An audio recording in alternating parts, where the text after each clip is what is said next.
¿Se me escucha bien? Sí, profe. Voy a subir por las dudas el receptor al máximo. Bueno, en primer término, lo cual resulta bastante complejo para uno, comenzar el ciclo ofreciendo unas disculpas. Les tengo que ofrecer unas disculpas por que esta clase es la compensación de la que a mí me tocaba dar el día jueves 2 de septiembre. Que la verdad que yo tuve algunas dificultades en generar un enlace de la programación de la clase con mi agenda, sí, bien digo, 2 de septiembre, con la agenda del tribunal, porque, bueno, básicamente como hace mucho tiempo que no tenemos una actividad académica continua y nosotros habitualmente no damos en horario de la siesta clases en condiciones normales, se generó una confusión, así que ese día yo estaba en una audiencia de apelación como cualquier otro día de mi vida. Por eso, bueno, definí darles la clase de hoy en compensación de aquella. Después nos vemos el 7 de octubre conforme la programación y el 11 de noviembre. Y después tenemos el trabajo práctico número 3 obligatorio, que es a cargo mío y que va a versar sobre el contenido de esas 3 clases. Básicamente, lo que les voy a ofrecer va a ser una selección de temas que ustedes van a poder sacar de las guías que están incorporadas al aula virtual, de las unidades 7, 8 y de la segunda parte de la 9, específicamente de los delitos contra el orden económico y financiero. De manera tal que hoy día vamos a comenzar a hablar de delitos contra la administración pública, que es el capítulo 12 de mi libro. Esto como dato ilustrativo, tienen que tener en cuenta que la guía que aparece en el aula virtual es un texto idéntico al del libro, con algunas partes que están más resumidas para hacerlo un poco más práctico y sin la jurisprudencia, que luego para preparar el examen final les conviene, por supuesto, acudir a la versión completa. Bueno, la administración pública, ustedes van a advertir una gran diferencia entre la primera parte de esta materia y esta segunda parte. Y es que con la salvedad de las primeras 3 unidades, que es lo que está abordando, si no me equivoco, el profesor Sosarditi, que son delitos contra la propiedad, cuando termina delitos contra la propiedad, todo el resto son bienes jurídicos que nosotros denominamos, y conforme a la denominación que le había dado Carrara, que fue el primer gran glosador de parte especial del mundo, de protección de bienes jurídicos colectivos. Esto es que no se protege ya una fase o un dato específico de la persona humana, sino que se protege a la persona humana, pero en perspectiva de colectividad, es decir, como inserta en una sociedad determinada. En el caso de la administración pública tiene algunas particularidades como bien jurídico, y yo les aclaro que más allá de que estemos arrancando en la unidad 7 de esta materia, que es una segunda parte, es muy relevante desde el punto de vista sistemático que ustedes aprendan y presten mucha atención al bien jurídico, no solo porque es la mejor manera de iniciar el examen luego, sino también por la circunstancia de que les va a permitir comprender cuál es el contenido de la unidad, o de las 2 unidades, en este caso 7 y 8, sin tener que hacer un esfuerzo de memoria tan grande, porque la verdad que en mi caso particular no es muy significativo, muy relevante si ustedes saben o no el articulado, que en este caso empieza en el artículo 237 y llega hasta el 280 más o menos del Código Penal, sino que comprendan, es decir, que comprendan el alcance de la figura típica en perspectiva dogmática, es decir, que ustedes sepan básicamente de qué es lo que están hablando, qué es lo que me interesa. Entonces, si ustedes anclan y hacen foco en el bien jurídico protegido, después lo demás como que va fluyendo solo. En el caso de la administración pública se da la característica de que es un bien jurídico protegido que no es propio uóntico, es decir, intrínseco a la dogmática jurídico-penal liberal, es decir, a ese derecho penal que surge a fines del siglo XVIII y principios del siglo XIX y que con posterioridad a Beccaria, Ferri y Carrara son los que le tratan de poner especificidad.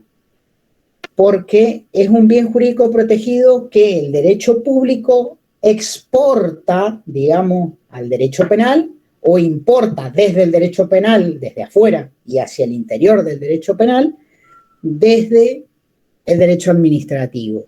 ¿Y por qué digo esto? Básicamente porque el concepto de administración pública y su evolución es un concepto que la dogmática jurídico-penal trata en perspectiva de derecho administrativo. Entonces, lo primero que nos vamos a preguntar es, cuando hablamos de administración pública como bien jurídico protegido, vamos a tener dos ideas subyacentes. La primera y central es que es pluriofensivo.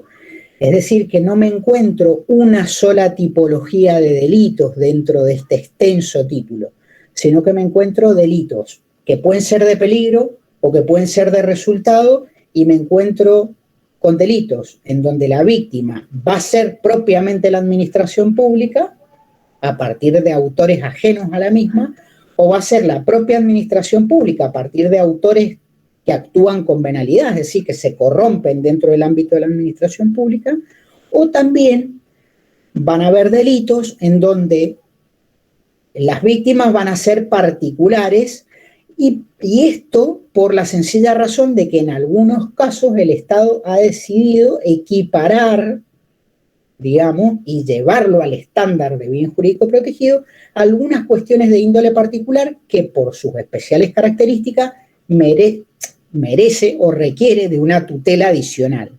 Entonces dice, bueno, vamos a colectivizar. Yo después de todo esto les voy a ir dando ejemplos. Entonces, primer punto, como para repasarlo y ponerlo en términos de palabras clave, tener en cuenta que cuando hablo de administración pública hay una idea de pluriofensividad, es decir, que se ofenden a partir de las conductas tipificadas dentro de este título múltiples variables que tienen incidencia colectiva en su mayoría e individuales también en algunos aspectos equiparados. Y el segundo dato que van a tener en cuenta es qué entendemos por administración pública, que es lo que les digo que importamos del derecho administrativo, que seguramente la mayoría de ustedes, no sé si el plan de estudio sigue idéntico, pero cuando yo la cursé esta materia en tercer año, derecho administrativo 1 venía en cuarto año y 2 en quinto, con lo cual todavía no teníamos una noción.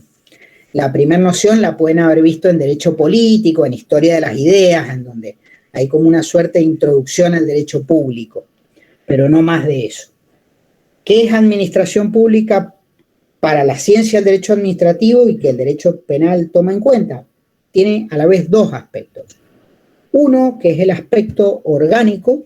Entonces vamos a decir que administración pública es el Estado en su globalidad. Es decir, se protege aquí al Estado desde el punto de vista orgánico. Y también un segundo aspecto que es el Estado, pero desde el punto de vista funcional. Entonces acá protegemos a los órganos del Estado en perspectiva penal, en contra de las conductas tipificadas, y también protegemos la actividad, el normal, ordenado y legal desenvolvimiento funcional de los órganos del Estado. Entonces, Estado en sus dos perspectivas, perspectiva orgánica y perspectiva funcional. Lo intrínseco al Estado y lo extrínseco al Estado. Y en el aspecto extrínseco al Estado, es decir, en el normal, ordenado y legal desenvolvimiento de la actividad, vamos a proteger actividad intraestatal, es decir, de vinculación entre los propios órganos del Estado, y extraestatal, es decir, de la vinculación a través de la función administrativa del Estado con los particulares. ¿Bien?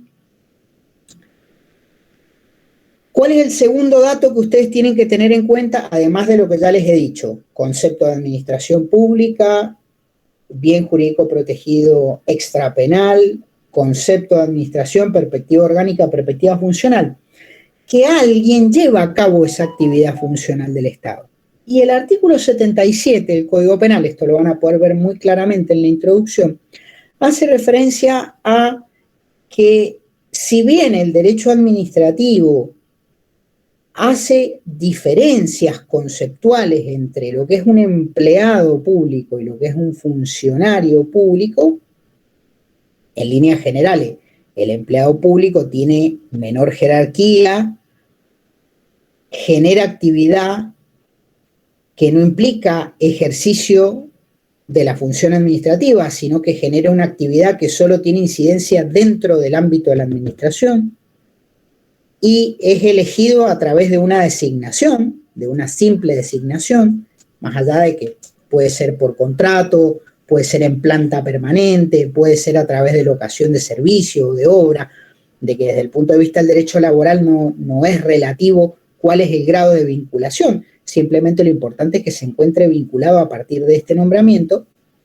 Y por otro lado, el funcionario público que tiene mayor jerarquía, que ejerce la función administrativa, es decir, que es el que le pone la cara al Estado en frente de los administrados y que generalmente, aunque haya excepciones, es elegido por el voto popular o por algún mecanismo asimilado al voto popular, como sería mi caso, que soy juez, que a mí no me eligen mis conciudadanos, pero sí tengo que cumplir con una serie de requisitos que están establecidos en la Constitución provincial, en este caso, a través de un órgano, de un proceso de selección de un órgano que se llama Consejo de la Magistratura y luego propuesta al Poder Ejecutivo con acuerdo del Senado. Es decir, los funcionarios públicos, jueces, gobernador, vicegobernador, legisladores provinciales, ministros, ejercen la función administrativa estricto sensu y tienen un mecanismo de elección más sofisticado.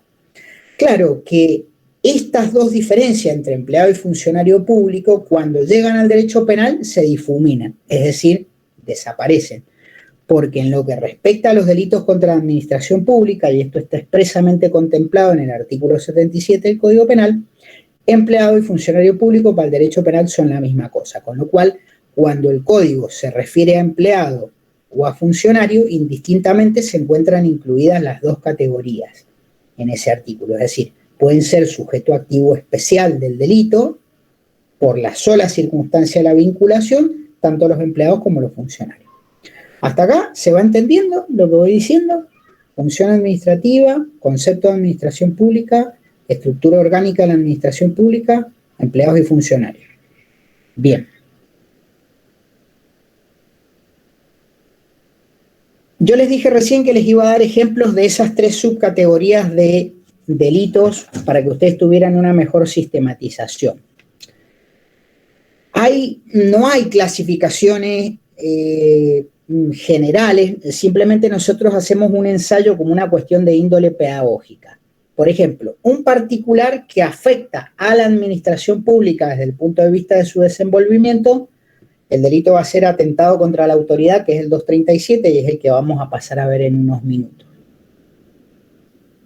Si yo llevo a cabo una conducta de falsa denuncia o de falso testimonio, que la falsa denuncia también la vamos a ver hoy, si Dios quiere, estimamos que sí,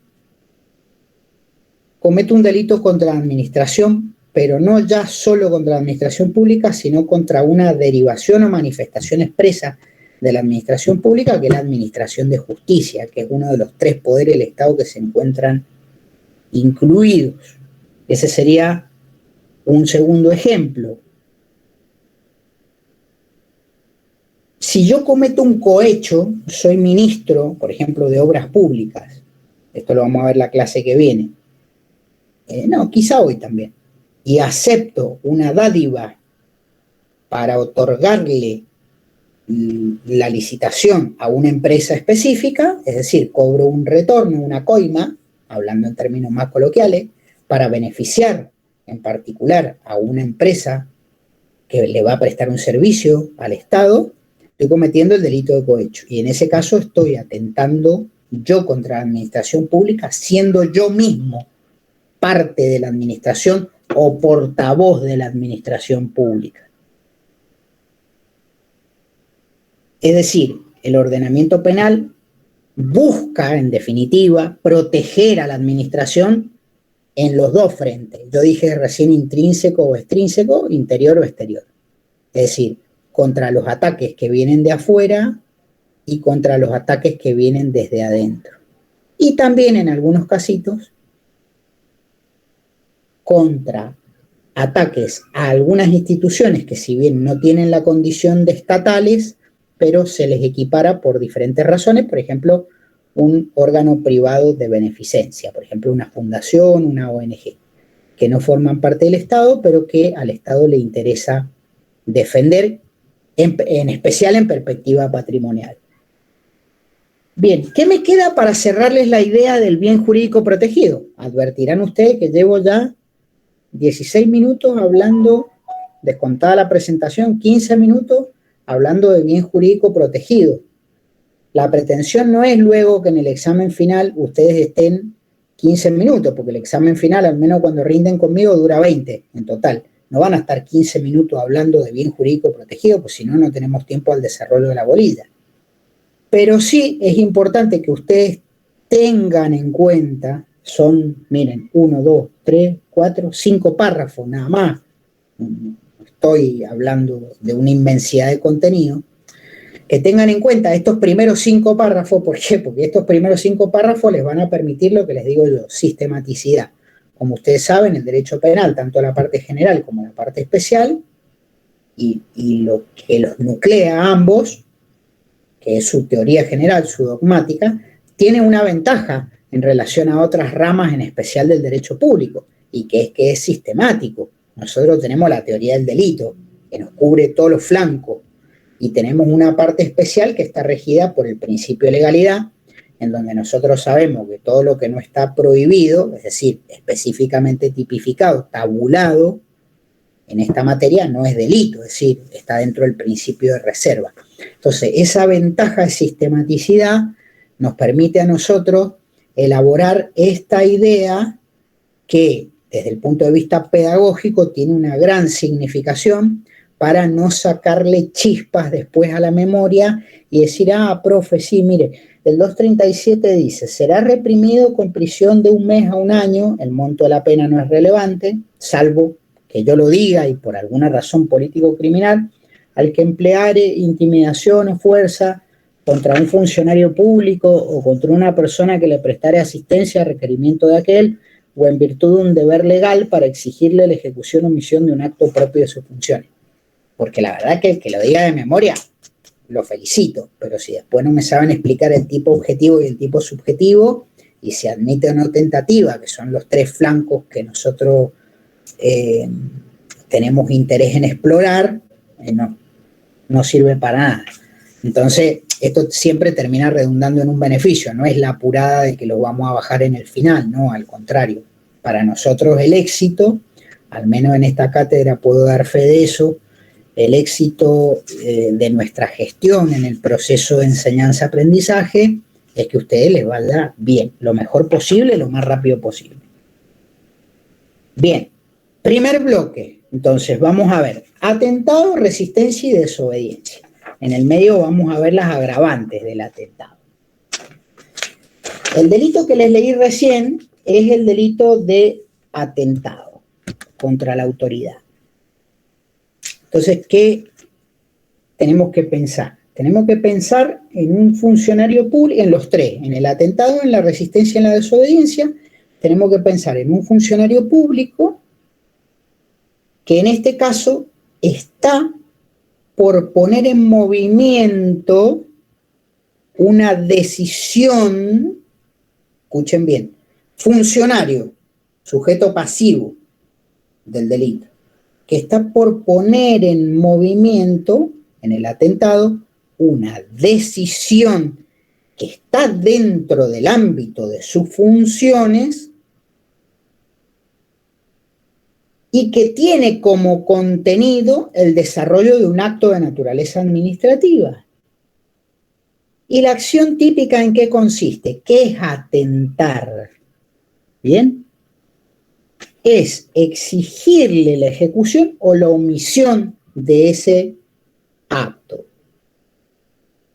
Vamos a poner un ejemplo.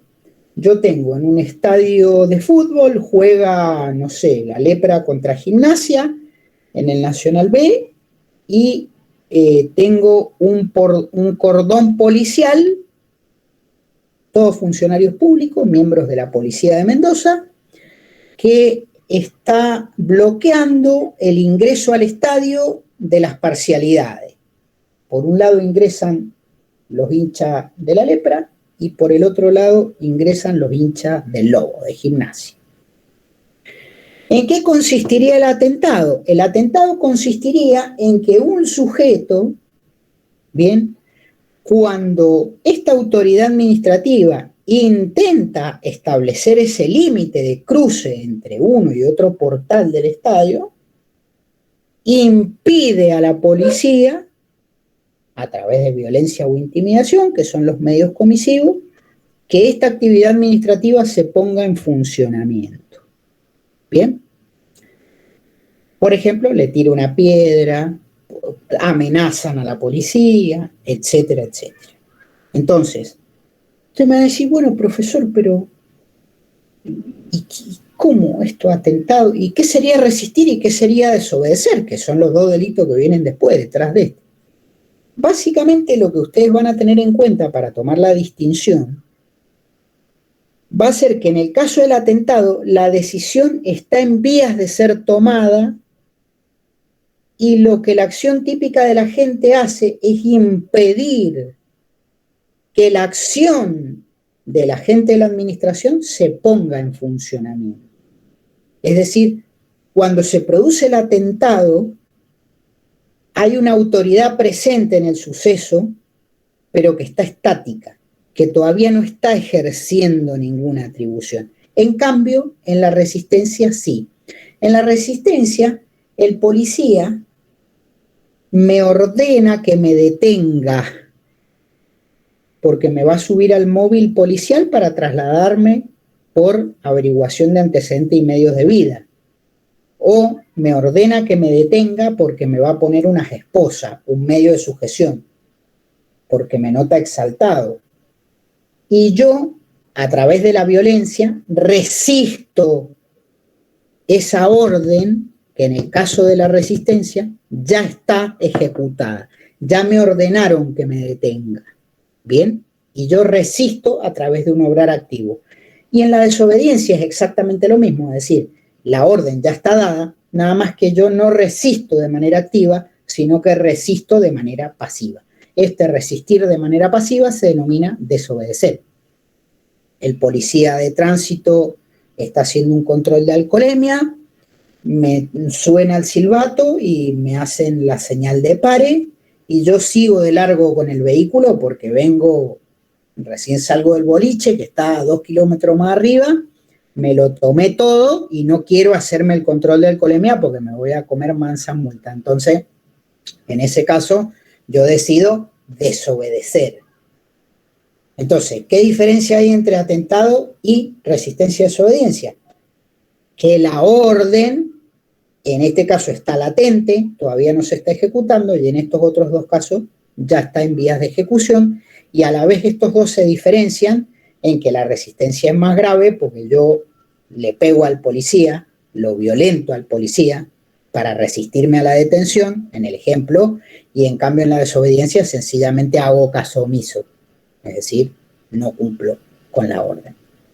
Otro ejemplo de desobediencia muy clásico en el ámbito de los tribunales, en el caso de los delitos de violencia de género, cuando imponemos una prohibición de acercamiento, una perimetral que le llaman en los medios de comunicación, y se la notificamos al señor, le decimos, mire, usted no puede ir a la casa de su ex esposa ni acercarse a 500 metros a la redonda, y el sujeto hace caso omiso y se va a buscar de nuevo a la ex esposa para pegarle, para insultarla, lo que sea.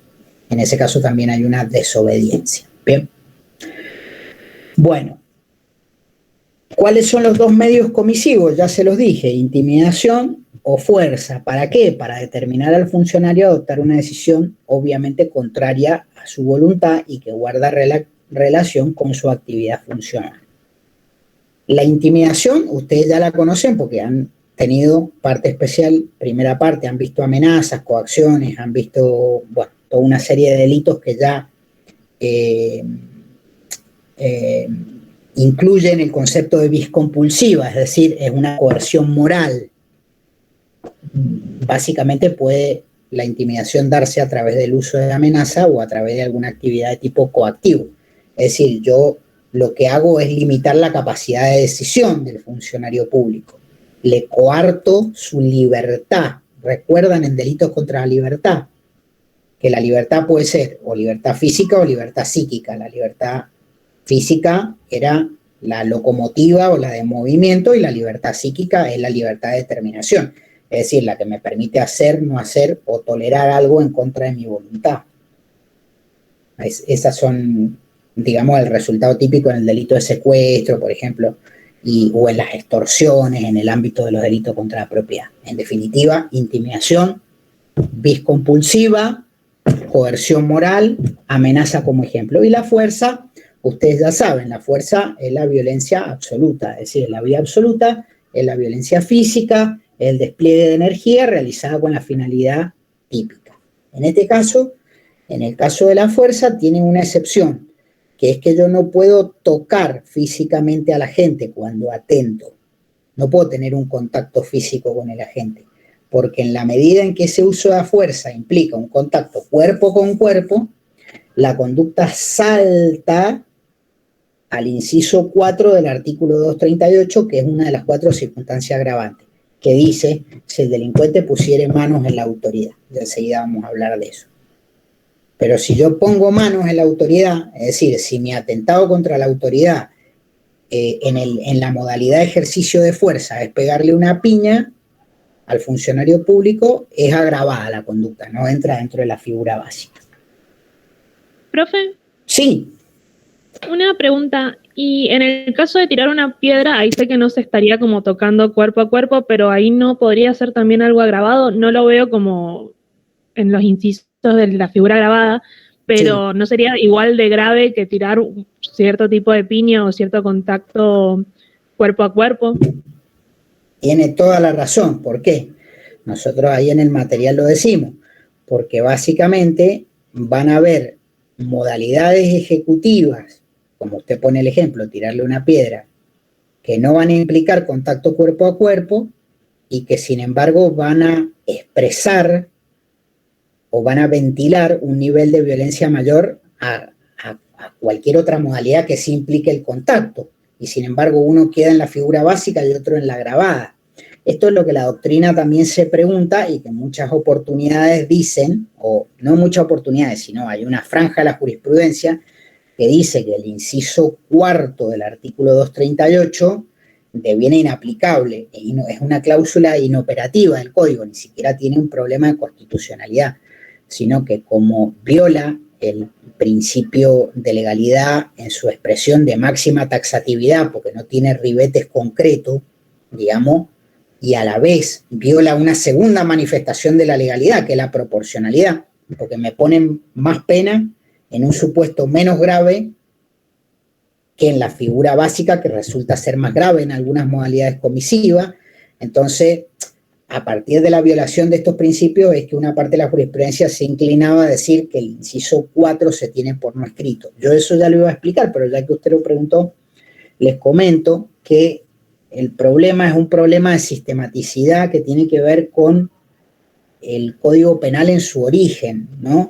Fíjense que el agravante tiene es del anteproyecto Tejedor del año 1860 y tiene hasta un vocabulario que es propio de esa época, que hoy no se usa y que ya en el mismo código de 1921 no se usaba. Entonces en el inciso 1 dice si el hecho se cometiere a mano armada, y en el 4 dice si el delincuente pusiere manos en la autoridad. Entonces la palabra delincuente de una persona que todavía está bajo presunción de inocencia puesta dentro del tipo para delinquir,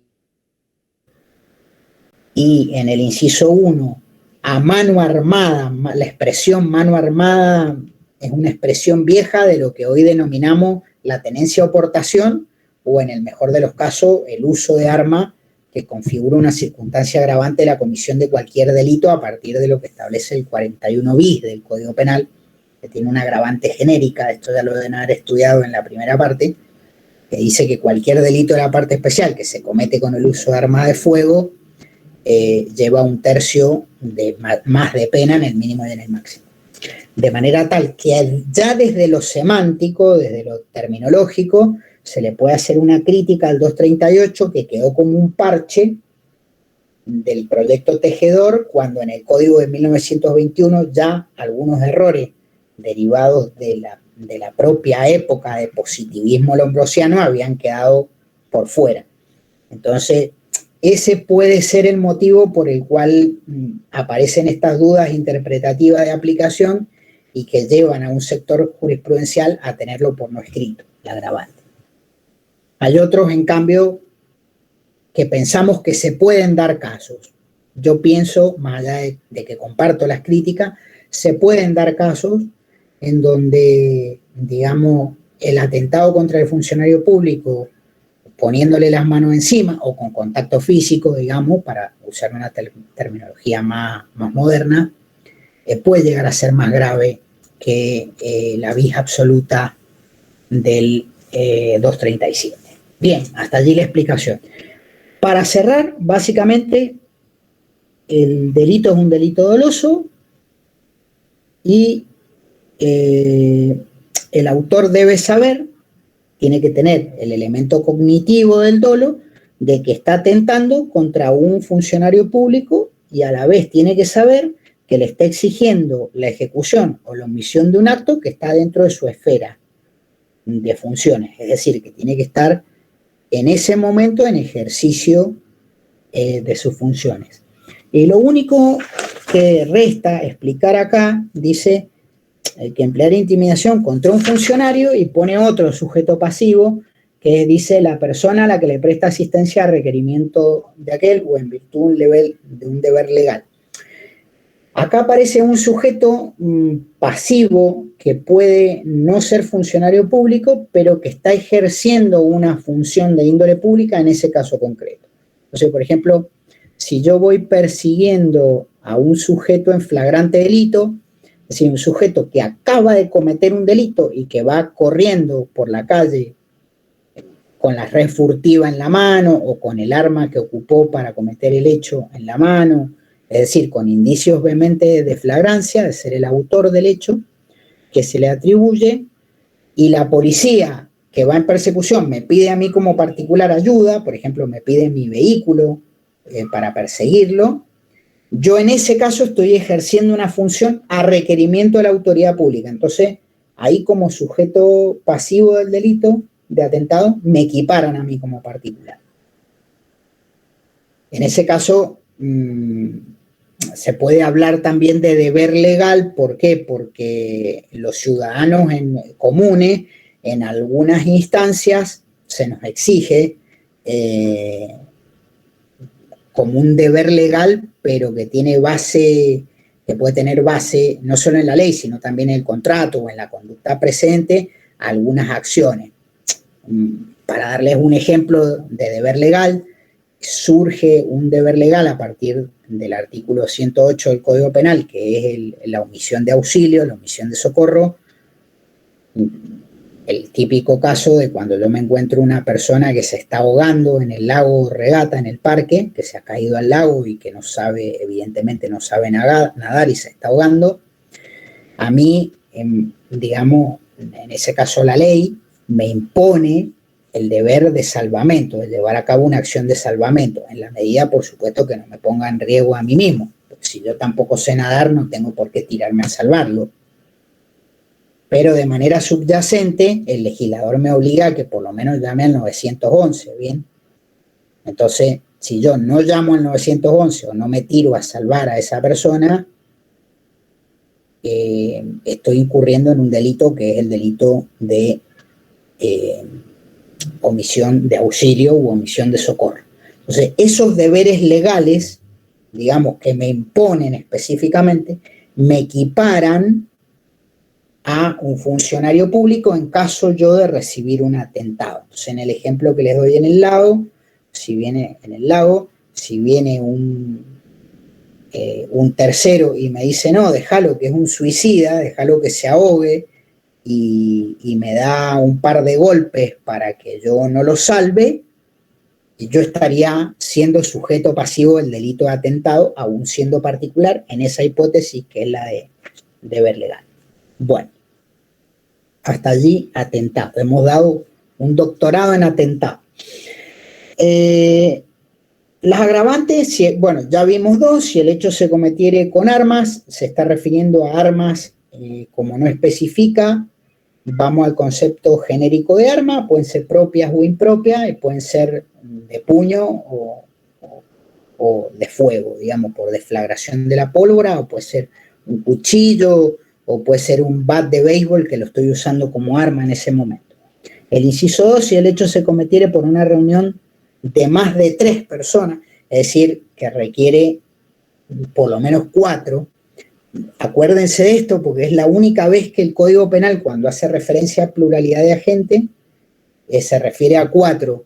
En otras oportunidades, como en la asociación ilícita del 210, se habla de 3 personas como mínimo. En el concepto agravante de banda del delito de robo se habla de la reunión incidental de 3 personas también.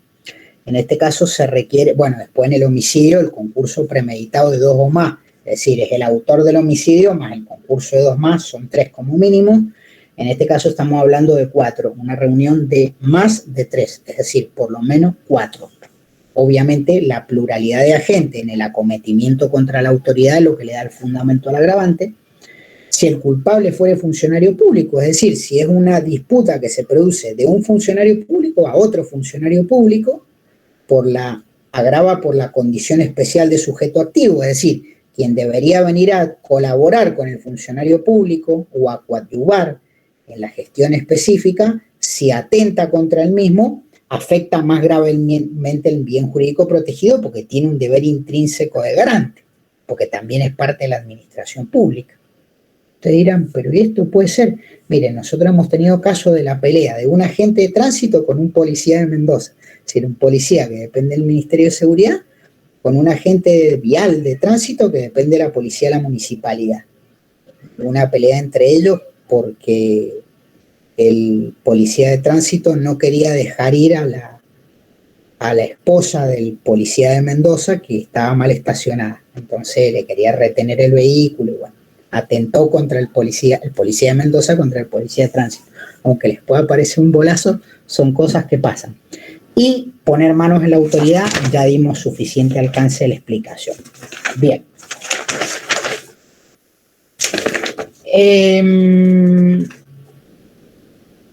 Hay unos delitos en el intermedio, 238 bis y ter, que son la insubordinación y desobediencia militar frente al enemigo y el atentado contra la autoridad militar, que son, hay un intercalado dentro de los delitos contra la administración pública que están en bis, ter y quater, en diferentes fases, yo se los voy a ir señalando, que se incorporaron ahí como un parche, digamos, como consecuencia de la derogación del Código de Justicia Militar. Hasta hace unos 10 años atrás había un Código de Justicia Militar que era como un código penal que se le aplicaba a los militares en ejercicio, o a los retirados, a los que tenían estado militar. Y bueno, la Corte ya lo había declarado inconstitucional porque la verdad que la Constitución establece que no puede haber diferencia entre ciudadanos ni jerarquía y que somos todos iguales ante la ley, que el Estado militar no implicaba ninguna distinción. Entonces, en un momento el Poder Ejecutivo decidió derogar el Código de Justicia Militar y tipificó, o sea, rescató del Código de Justicia Militar algunos artículos que debían estar en la legislación común y los incorporó. Yo lo que les sugiero para esto es una lectura, simplemente que lo lean y tengan más o menos en cuenta de qué se trata, pero no solemos ser muy rigurosos después, en especial con la cuestión dogmática de estos artículos. Van a advertir que tienen comentarios chiquititos. digamos. Bueno, resistencia y desobediencia, ya más o menos les había dado una introducción. Se lesiona en la resistencia y en la desobediencia una orden de la administración pública, de modo que la libre acción del funcionario público se protege tanto de manera inmediata como mediata, dice la doctrina en general. O sea, lo que se busca es que el ciudadano común respete la autoridad y no se propase. Yo les estoy dando el ejemplo paradigmático del roce del ciudadano con la autoridad pública policial, ¿no? Para que se vea bien claro, pero claramente es un ejemplo. Si yo después, por ejemplo, en una Cámara Legislativa, soy un militante del Cambia Mendoza y un senador del, ¿cómo se llama? Del Frente de Todos, dice algo que a mí no me gusta y está desarrollando una idea en pro de votar un proyecto de ley y yo me meto y le pego, digamos, me estoy resistiendo al ejercicio de esa función, estoy ejerciendo un acto de resistencia al ejercicio de la función legislativa y es tan delito de resistencia como el ejemplo de la policía que les he dado. Entonces, se requiere, a diferencia del atentado, que haya comenzado a ejecutar la orden, que es el criterio básico, es decir, el límite temporal determinado por el comienzo de ejecución del acto funcional de parte de la autoridad. Si todavía no ha comenzado, es atentado; si ya comenzó, es resistencia o desobediencia, según el contenido. En el caso de la resistencia es un obrar activo y en el caso de la desobediencia, les repito, es simplemente un no acatar, un no cumplir la orden que es de carácter legítimo y que ya ha sido impartido. En ambos casos el tipo subjetivo es dolo y el único dolo que se admite es dolo directo. Puede surgir en la desobediencia el caso del error, bien, que yo creo que en algunos casos puede ser atendible o la casuística lo viene mostrando. Se preguntarán, pero ¿cómo, profe, el error? Error de tipo, error de prohibición. Miren, básicamente puede provenir, digamos, puede fincar sobre un extremo de la culpabilidad asociado a la cuestión cognitiva y sería un problema de tipicidad, es decir, sería un error de tipo, no un error de prohibición. ¿Y por qué razón esto? No voy a terminar hablando ni de Jacob, ni de Roxin, ni de teoría del delito, pero puede pasar que en el ejemplo que yo les doy, el sujeto que va en el vehículo que no vea la orden, no alcance a advertir, por ejemplo, en una avenida en donde vienen circulando 10, 15 vehículos a la par,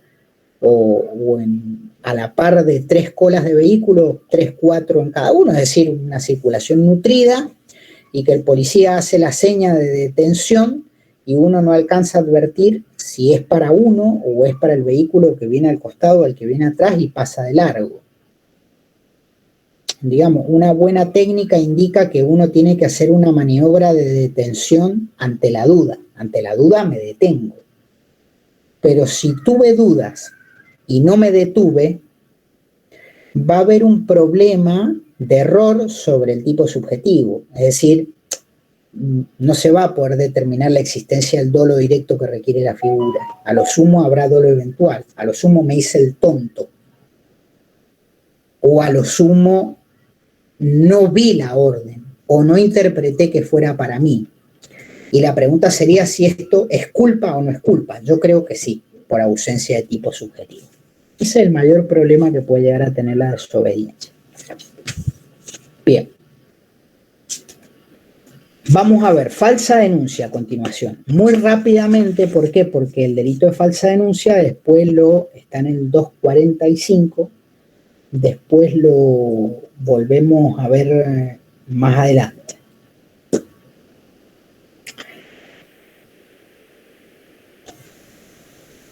Hay una primera salvedad que hay que hacer. La falsa denuncia dice prisión de 1 mes y multa al que denunciare falsamente un delito ante la autoridad.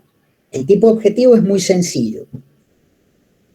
La denuncia es un acto jurídico de naturaleza procesal, solemne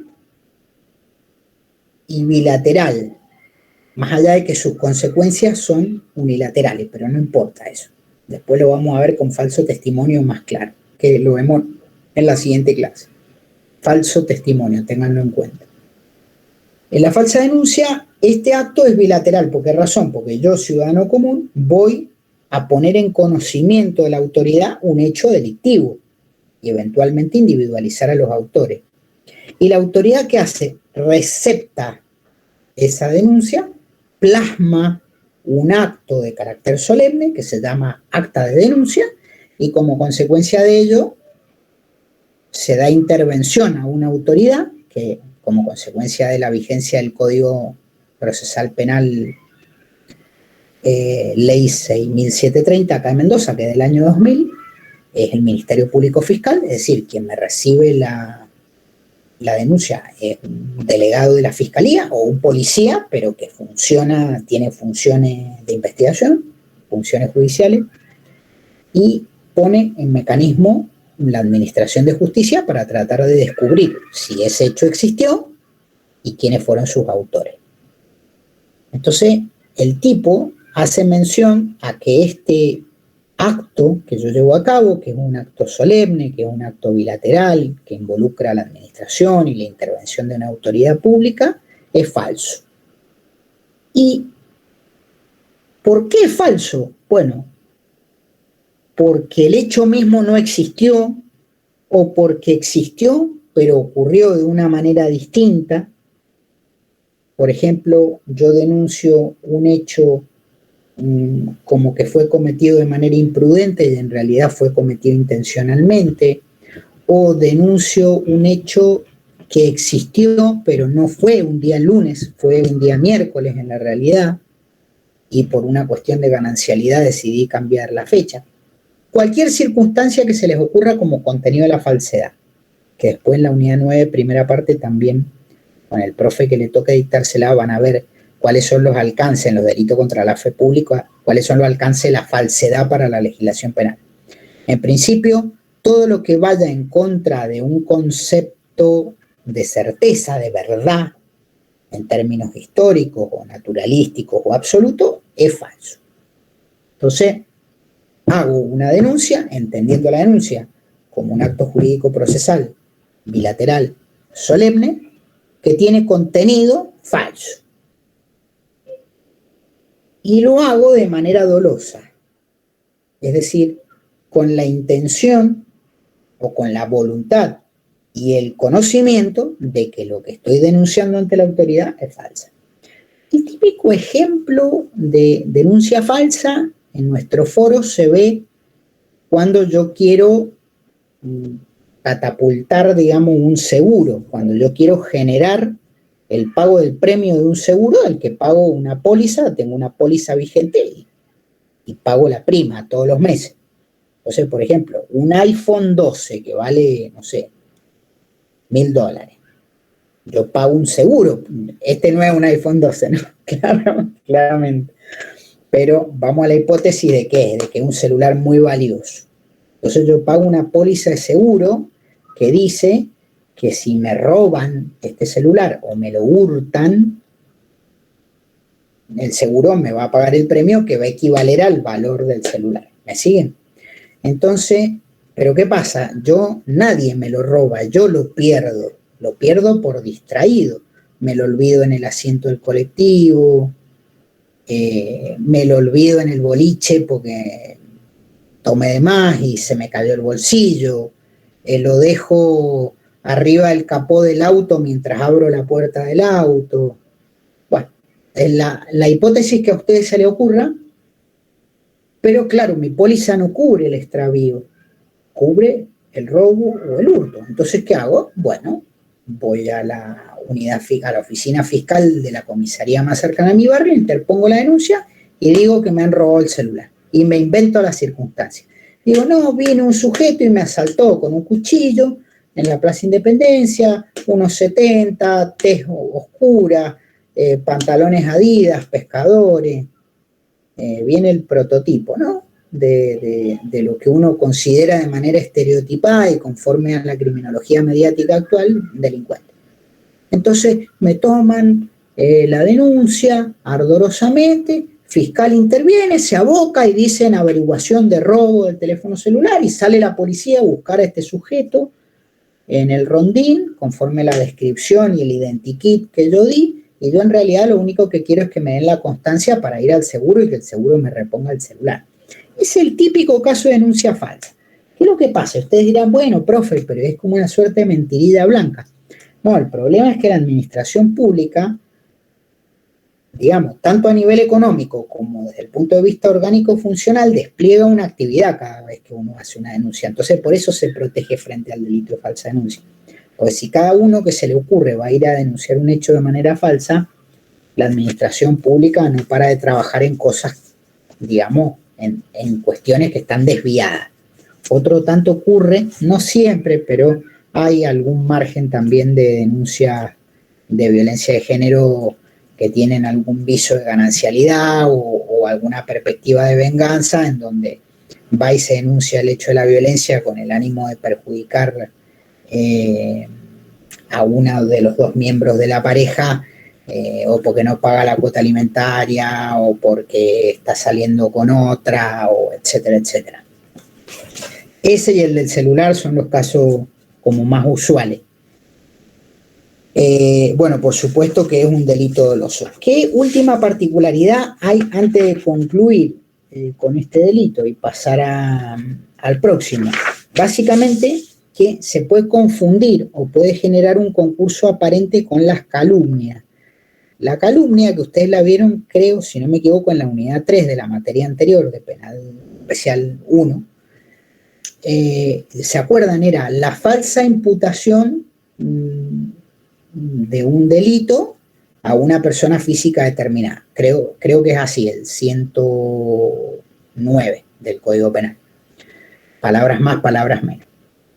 Allá es un delito contra el honor, es decir, se está salvaguardando el honor objetivo y subjetivo como una manifestación de la personalidad, en este caso la personalidad moral.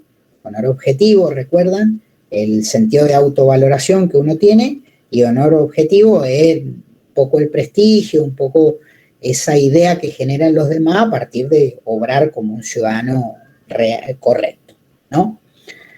Entonces, ¿qué diferencia hay entre estos? Bueno, básicamente, para que haya falsa denuncia no tiene que haber determinación del sujeto que supuestamente cometió el delito. Es decir, yo tengo que hacer una denuncia contra NN, es decir, contra un sujeto desconocido. Porque si yo esa denuncia falsa que hago, la hago contra Vanina Valverde o contra Guadalupe Canesa, se produce un concurso entre el delito de falsa denuncia y el delito de calumnia. ¿Bien? Y ese concurso va a ser, a mi juicio, conforme a mi opinión, la opinión que sustenta la cátedra, un concurso real. Es decir, no puede, en principio, haber determinación, pero si la hay, puede haber concurso. Eso es lo que yo opino. Hay otros que dicen, en cambio, no, mire, cuando hay determinación, se produce un desplazamiento. Hay calumnia, no hay falsa denuncia. Yo no comparto esta posición. ¿Por qué razón? Porque fíjense que cuando hay determinación, para la calumnia no hace falta que yo denuncie formalmente. Es la falsa imputación. Si yo me paro acá, frente a ustedes, y digo, miren, Verónica Cataño es una delincuente porque me robó mi iPhone 12, que en realidad es un A30, y no voy a la fiscalía a decirlo, sino que lo digo acá, enfrente de Ludmila, de Franco, de Paola, de todos ustedes, yo voy a estar cometiendo delito de calumnia sin hacer la denuncia. Es decir, estoy en el espacio típico, específico de la calumnia.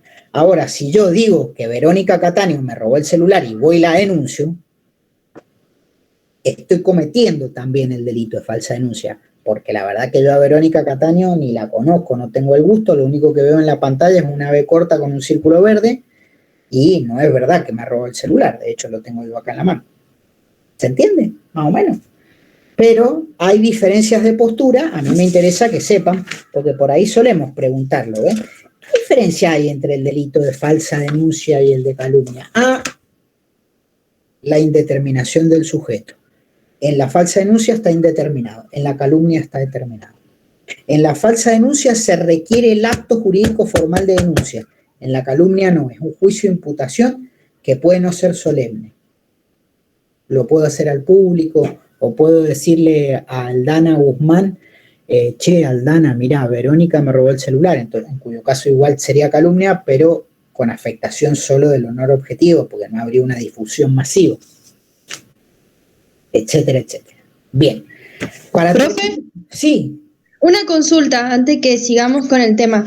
Se me ocurre en este caso de la falsa denuncia, tendría yo un autor, pero podría tener, por ejemplo, participación de alguien más.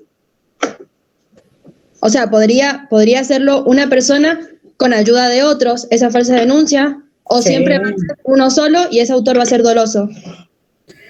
El autor va a ser doloso y se puede dar cualquier forma de participación criminal. Por ejemplo, si yo para corroborar la falsedad de la denuncia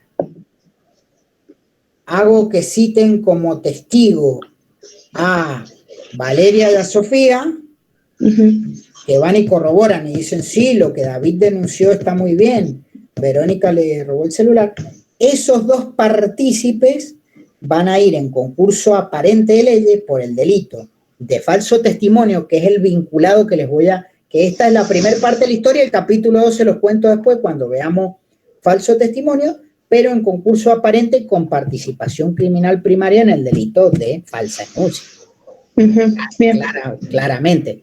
Es decir, las formas de participación criminal, en principio, y esto como una regla general, salvo que haya algún modo comisivo que se establezca como circunstancia calificante de banda, 3 o más sujetos, como les dije recién, o alguna cuestión que haga la pluralidad de los agentes, en la parte especial, todos los delitos se pueden cometer, o sea, se puede dar cualquier forma de participación criminal. Instigación, complicidad primaria o secundaria, por supuesto, autoría, coautoría o autoría mediata. Todas se pueden dar en todos los delitos por regla general.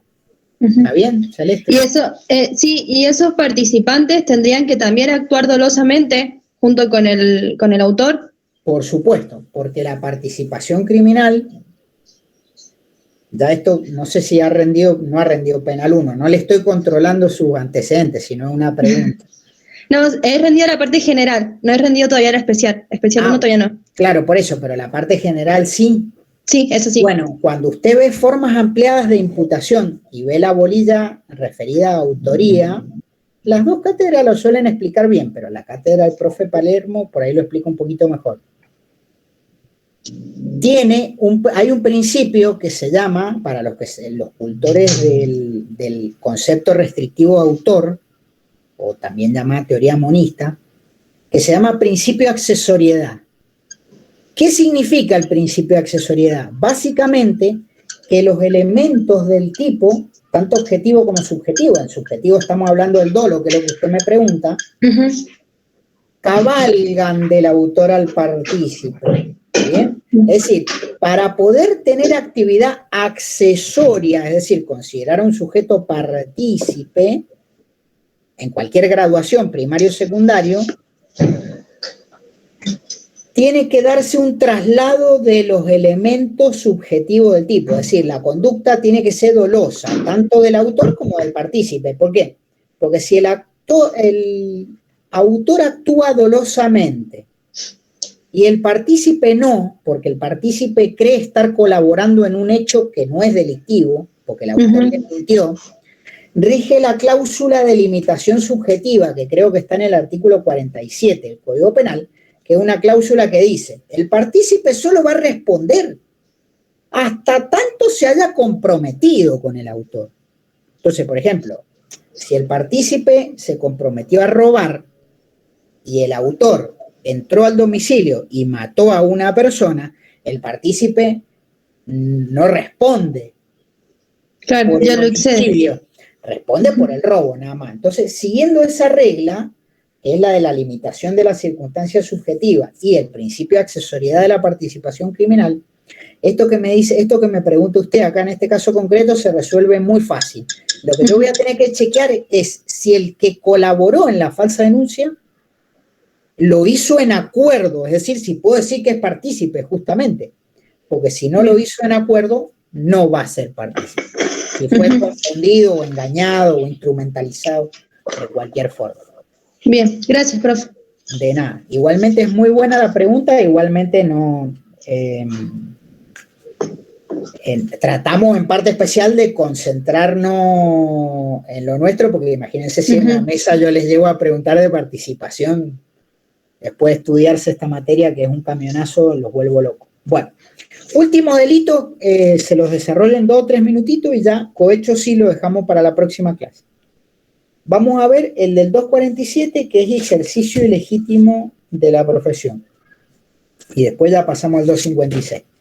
El 247 es un delito contra la administración pública en la rama del Poder Ejecutivo. Volvemos acá al Poder Ejecutivo como sujeto pasivo del delito. El Poder Ejecutivo acá va a actuar como víctima de forma directa o en forma indirecta, por delegación legal o legislativa. Caso de la profesión de los abogados. Yo ataco al Estado, pero no al Estado entendido como Poder Ejecutivo, Legislativo y Judicial, sino que yo ataco a una entidad a la que el Estado le delegó la función de la matrícula, que se llama, ¿alguien se anima a arriesgar? ¿Se arriesga? Bueno, se llama Colegio de Abogados. Los abogados tenemos una ley provincial que es la ley de colegiación obligatoria. Es decir, quien lleva a cabo el control de la matrícula de abogados, que es el padrón de todos los que se han recibido y se han matriculado, es una entidad de derecho público creada por ley y por delegación del Poder Ejecutivo que se llama Colegio de Abogados y Procuradores. ¿Bien? ¿Se entiende esto? En este caso yo ataco al Colegio de Abogados. ¿Por qué ataco al Colegio de Abogados? Fíjense ustedes, porque o usurpo un título, conducta del primer párrafo del 247, o usurpo un grado, un título o un honor. Vamos a la letra. Dice, prisión de 15 días a 1 año al que ejerciere actos propios de una profesión para la que se requiere una habilitación especial, es decir, una matrícula, sin poseer el título o la autorización correspondiente. Entonces hay 2 hipótesis legales. Yo salgo a ejercer la profesión de abogado sin serlo porque llegué hasta 3er año y a duras penas aprobé hasta penal 1 y me falsifico un título, me pongo un cartelito en la puerta de mi estudio jurídico, digo estudio jurídico del doctor Mangiafico, y ejerzo actos propios de la profesión de abogado, voy a tribunales, firmo escrito, me presento en una audiencia, ejerzo una defensa, meto una demanda por escrituración o una demanda por desalojo, etcétera, etcétera. Esa es una de las formas de cometerlo. La otra forma de cometerlo es idéntica, nada más que yo sí me recibí de abogado. Lo que pasa es que me recibí de abogado, pero el Colegio de Abogados me ha quitado la matrícula porque me he portado mal, entonces me ha suspendido temporalmente, o porque me he portado tan mal que me la ha quitado de por vida, por ejemplo, porque he cometido un delito doloso, la sanción del Código de Ética, que me quitan el título de manera vitalicia, entonces yo sigo ejerciendo igual la profesión. Por eso dice, sin poseer el título, o léase, el que lo posee, pero no tiene la autorización correspondiente. La autorización correspondiente es la matrícula. Yo le he dado el ejemplo de los abogados y esto funciona. Con cualquier profesión liberal, salvo con cuál. No lo saben. ¿Pueden ser los médicos? Los médicos. ¿Por qué? Porque en el artículo 200 y moneda, en los delitos contra el orden público, dentro de los cuales están los delitos contra la salud pública, bien, que es otro bien jurídico protegido anterior a este, que creo que se los da el profesor Iturbide, creo, pero no estoy seguro. Esa bolilla, aparece el charlatanismo y el curanderismo, es decir, aparece el ejercicio ilegal de la profesión, pero de médico. Y ustedes dirán, bueno, pero ¿y por qué no está acá? Y está allá, ¿para qué lo...? Y bueno, porque justamente cuando uno ejerce ilegalmente la profesión de médico sin tener título habilitante, pone en juego un bien jurídico más específico que la administración pública, que es el orden público en su manifestación de salud pública. Es decir, yo pongo en juego un bien jurídico protegido de un orden más primario, que es más elemental y que merece una protección independiente. Por eso, este delito va a ser aplicable a los escribanos, a los abogados, a los ingenieros, a los contadores, a todo el que a usted se le ocurra que requiere, analista de sistema, enólogo, que requiere título y no lo posee, salvo a los médicos. Bien. Y la segunda, el segundo párrafo dice, el que públicamente llevara insignias o distintivos de un cargo o no ejerciere o se arrogare grados académicos, títulos profesionales u honores que no le correspondieren. Yo siempre hago una crítica acá, que es que la usurpación de grados, títulos y honores, que es la que aparece en el párrafo 2, que tiene la misma